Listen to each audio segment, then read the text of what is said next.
So when you're driving change, you really have to be deliberate about the things you do first and the things you do later. You can do things that can create momentum. You can sometimes even do things that can kill momentum. And so what I try and get leaders to do is to focus on making sure that they're doing things that actually drive momentum and that they're thinking beyond just changing the organizational infrastructure.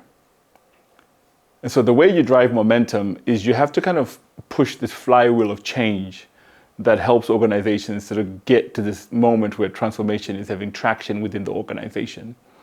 At the beginning of any change initiative, the initiative itself will have some kind of equity within the organization, some kind of reputation, some resources, some budgets, maybe even team members that are part of the change initiative itself. And that equity that you have can be used to create the initial stages of getting buy-in from people. And then once you get that buy-in, you can then use that buy-in to engage in more activities.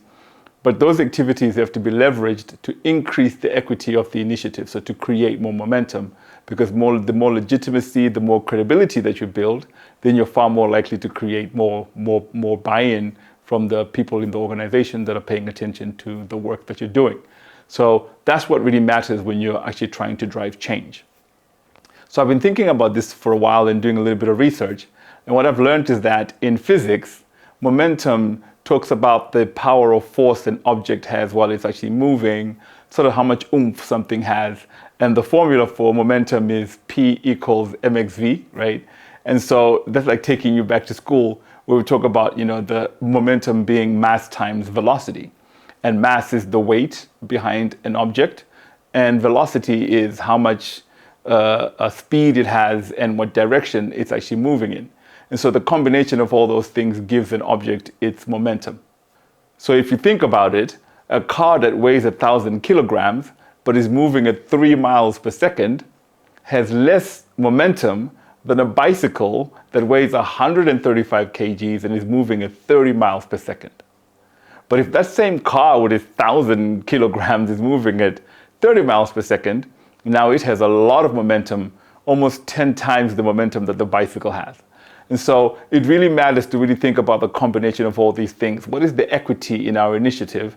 And also, what is the work that we're doing? What is the velocity we're creating around that initiative? In organizational transformation then, momentum is a measure of the traction that change is having within the organization. And the ultimate measure of traction within your organization is how many people are joining the change without being forced to join.